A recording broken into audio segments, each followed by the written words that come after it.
पैसे जब तक कमाए ना जाए ना, तब तक पैसे की वैल्यू नहीं होती। बात सही है। इसलिए बच्चों को पैसा ज्यादा ना दो, उन्हें कमाने दो। कमाएंगे तो पैसे की कदर करेंगे कि 500 कैसे आता है। कमाएंगे नहीं तो ये 500 तो उड़ाएंगे। आजकल तो मुंह पे दबा लेते हैं, फिर वो सामने वाली नचनियां निकालती उसके मुंह से। हाँ या ना? तो तुम्हारी कमाई वो निकाल रही है मुंह से। हाँ या ना? ये चल रहा है बाजार में धड़ल्ले से, नहीं चल रहा है? और आप सब इस बात के साक्षी हैं। यही है। आज क्लबों में कौन से लोग जा रहे हैं? आप क्लब में जाते हो? जो मेहनत करके पैसा कमाता है ना साहब, वो बड़ा थोड़ा कंजूस। लोग नहीं कहते यार ये बड़ा कंजूस है। कंजूस नहीं होता, वो पैसे की कदर कर रहा है। क्यों? वो पैसे की क्या कर रहा है? कदर कर रहा है। तुम कमा नहीं रहे हो ना, तुम उड़ा रहे हो। दिलेर ना बनो, दिलेर बनो। अपनी कमाई करके दिलेर बनो तो दिखाओ। तुम अपने से कमा के दिखाओ, फिर उड़ाओ। बाप के पैसे उड़ाना कौन सी बड़ी बात है? दिलेरी के चक्कर में ना आजकल बच्चों को मोबाइल चाहिए बड़ा बड़ा, 1.5 लाख रुपया का। बाप कमाता कितना? 40,000 रुपया महीना, 30,000 रुपया महीना, 10,000 रुपया महीना, 50,000 रुपया महीना। उसी में वो बिजली बिल चुकाता है, उसी में वो तुम्हारे लिए कपड़े लाता है, उसी में दाल रोटी चलानी है, नमक खरीदना है, जीरा खरीदना है। और तुम्हें 1.5 लाख का मोबाइल कैसे दिलाएगा? और तुम तो पैसे लेके फिर क्या करते हो? 500 रुपया की शराब पी जाते हैं, 1000 रुपया की बोतल खोल लेते हैं। कौन लोग बिगड़ कौन रहे हैं? कौन बिगड़ रहे हैं? वो जिनके पास, जिनको पता है कि मेरे बाप के पास तो है, और जिन्हें पता है कि मेरे बाप का कोई सपोर्ट नहीं है, वो खुद काम करने में लगे। आज भी कुछ युवा, आज भी कुछ नौजवान लड़के और लड़कियां खूब मेहनत कर रहे हैं, खूब सफलता की ओर चल रहे हैं। क्यों जी? बात सही है। लेकिन सफलता की सीढ़ियां वो चढ़ रहे हैं साहब जिनके ऊपर बाप का सपोर्ट नहीं। सही है? हाँ, इसलिए कहता हूं कि हमारे ऋषियों ने बहुत अच्छी व्यवस्था बनाई है कि बेटा बेटी का ब्याह कर दो, और बेटा बेटी का ब्याह करके आप बेटों से पूरा सौंप दो। थोड़ा बहुत काम, थोड़ी संपत्ति अपने पास रखना बचाकर, दे दो उनको काम। अब तुम कमाओ, अब दाल रोटी चलाओ, हम चले तीर्थ यात्रा पे निकल जाओ 1-2 महीने के लिए। 1-2 महीना बच्चा घर चलाएगा, दाल रोटी चलाएगा, पता चल जाएगा कि घर कैसे चलता है। अब तुम लोग ना निकलते ही नहीं घर से, सब मैं करूंगा, सब मैं करूंगा। तुम्हारे बच्चे क्या हो जाते हैं? अपाहिज।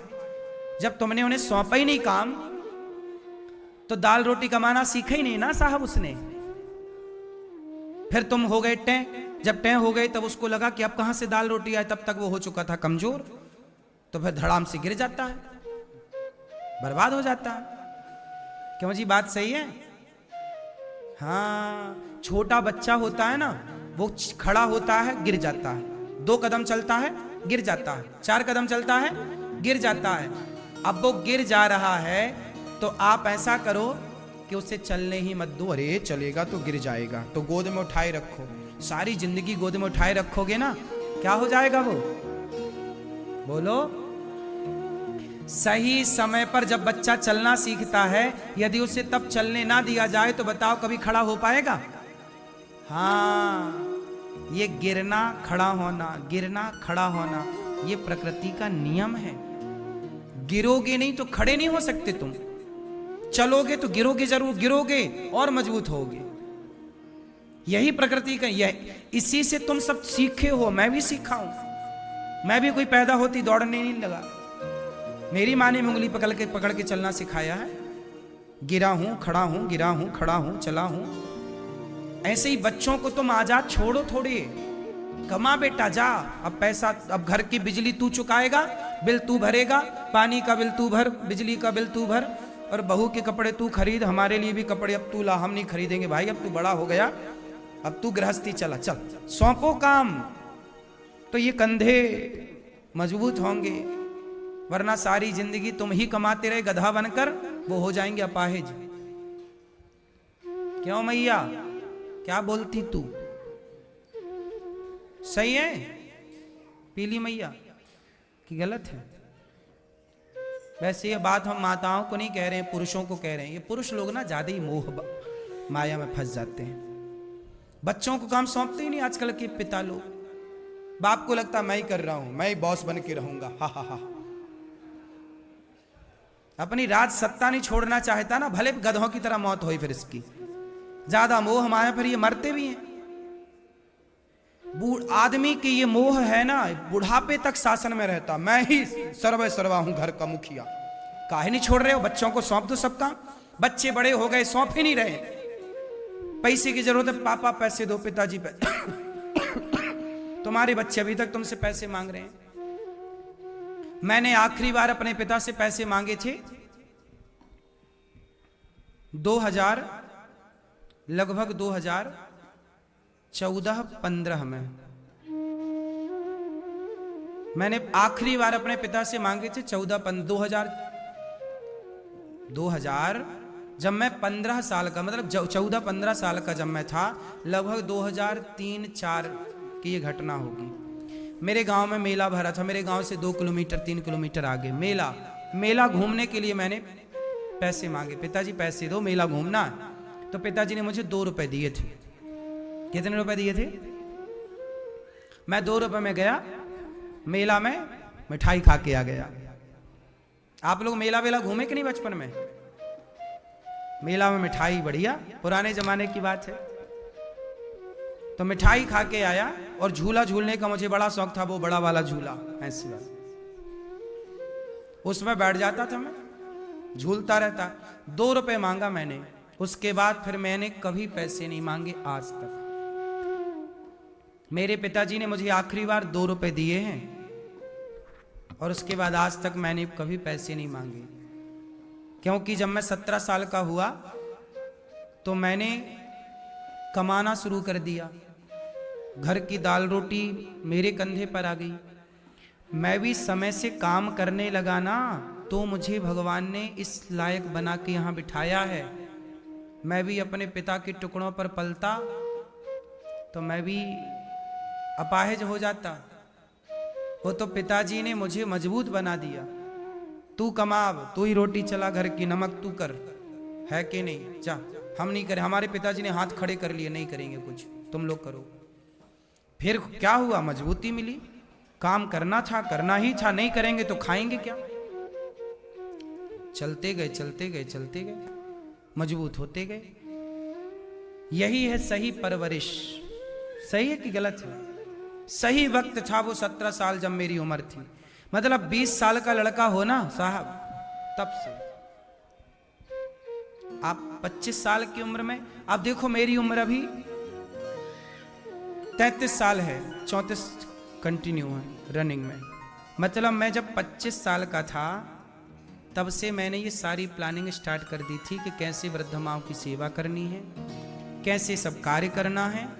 और सेवा का कार्य जब 25 साल की उम्र में शुरू किया, आप भी तो 5 साल से तो आप ही देख रहे हैं, 5-6 साल से टीवी पे सब सेवाएं गौरी गोपाल की। गौरी गोपाल आश्रम को कब से जान रहे हैं आप लोग? बोलो।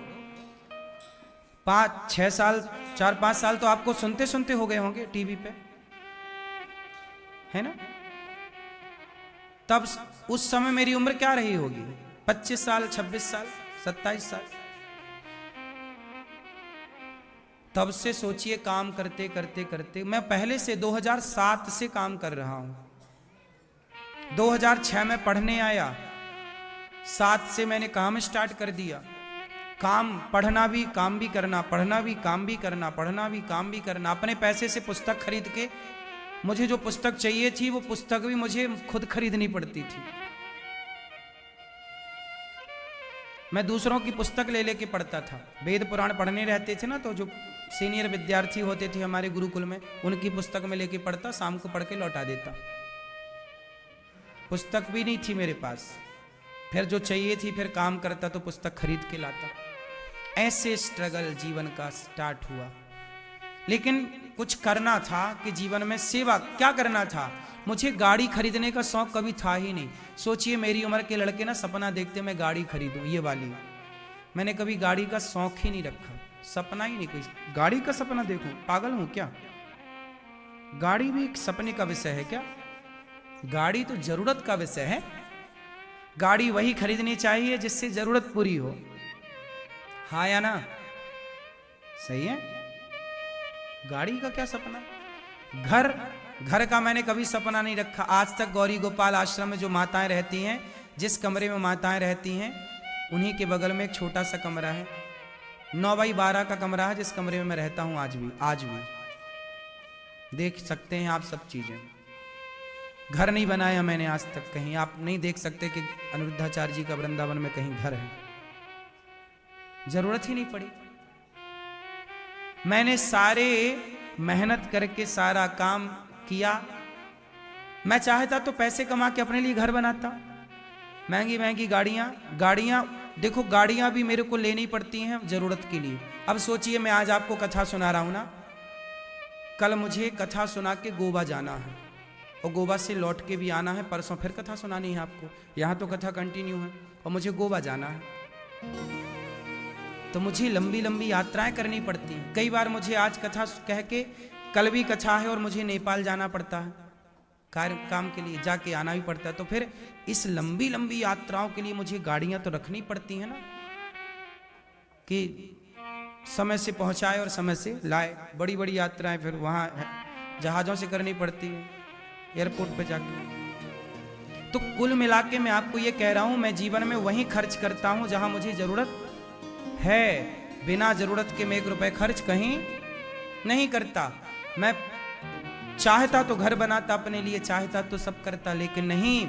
मैंने सोचा कि गौरी गोपाल आश्रम बनेगा, जो फुटपाथ पर वृद्ध माएं सो रही हैं, जो लोग भूखे हैं, प्यासे हैं, नंगे हैं, कपड़ों की कमी, मैंने सोचा कि सबको जो जरूरत मैं पूरी कर सकता हूं, यदि मेरे द्वारा देने से आपकी कुछ जरूरतें पूरी हो सकती हैं, आपके आंखों के कुछ आंसू कम हो सकते हैं, तो आओ हम आंसू पहुंचने की सेवा करते हैं, लोगों को हंसाने की सेवा करते हैं, प्रसन्न रखने की सेवा करते हैं, कथा सुनाने की सेवा करते हैं, युवाओं को जो भटक गए हैं उन्हें सही दिशा दिखाने की सेवा करते हैं। तो हमने ये सेवा का काम पकड़ा।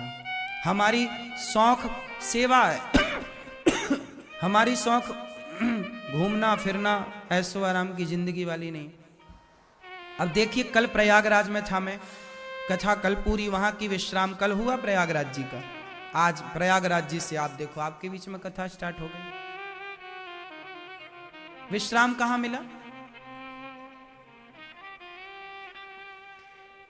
विश्राम राम काज कीन्हे बिनु मोहि कहां विश्राम। मेरी उम्र के लड़के ना बहुत आराम कर रहे हैं, नहीं कर रहे हैं।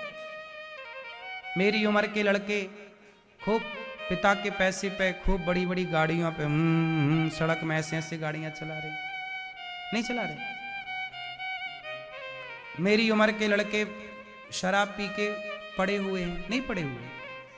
लेकिन यही तो भगवान की कृपा है कि भगवान ने मुझे हर बुराई से बचाकर समाज की सेवा में लगाया। मुझे बहुत खुशी होती है कि ईश्वर ने मुझे इस काम के लिए चुना। इतना बड़ा वृंदावन है, सोचिए, पूरे वृंदावन में केवल गौरी गोपाल जी की रसोई ऐसी है कि कोई भी कभी भी आओ, दिन को आओ, रात के आओ, दोपहर को आओ, आधी रात को आओ, 24 घंटे रसोई में यहां भरपेट भोजन मिलता है लोगों को। दाल चावल सब्जी रोटी। पाए कि नहीं आप लोग प्रसाद? कितने लोग प्रसाद पाए? दाल अच्छी थी कि नहीं? सब्जी भंडारा है। इसका मतलब ये नहीं कि हम कुछ भी खिलाएं, नहीं। आप जाके देखना, भोजन में क्वालिटी है। हमने ब्रांडेड कपड़े नहीं पहने साहब, हमने ब्रांडेड शौक नहीं रखे, हमने ब्रांडेड सेवा की है। सेवा हो, बिंदास हो, अच्छा काम हो ना, अच्छा ही हो। फिर जब करो तो अच्छे से करो। क्यों जी, क्या कहते हैं?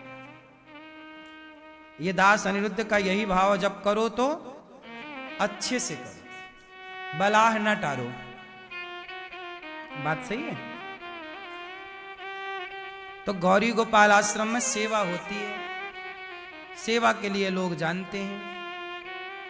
इसलिए कहता हूं कि आप भी पैसे कमाओ, सेवा में लगाओ, अच्छे काम में लगाओ। इससे क्या होगा? धन भी बढ़ेगा आपका, यश भी बढ़ेगा आपका, और पुण्य भी बढ़ेगा आपका। पुण्य से परमात्मा मिलेंगे, जीवन सार्थक होगा और खुशी भी मिलती है। जब आप किसी को रोटी खिलाते हो ना, तो आप बहुत खुश होते हैं। देने से खुशियां बढ़ती हैं ना। अपने लिए तो सब करते हैं,